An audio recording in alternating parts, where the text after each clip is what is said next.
In this video, I'll show you how to create a credit note in Zoho Books so you can easily manage refunds, returns, or adjustments for your customers. Start by heading to the Sales section in the left sidebar of your Zoho Books dashboard.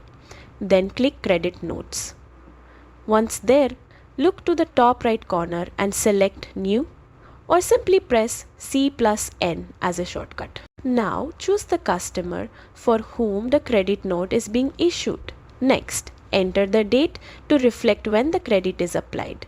Move on to adding the items included in the credit note. Make sure each item description is clear and the amounts are correct. If any taxes apply, include those as well for accurate reporting. Once all details are entered, decide how you'd like to save it. Choose Save as Draft if you're still reviewing, or Save as Open if it's ready to post immediately. And that's it. You've successfully created a credit note in Zoho Books, keeping your financial records accurate and your client transactions smooth. Don't forget to like and subscribe for more helpful Zoho Books tutorials.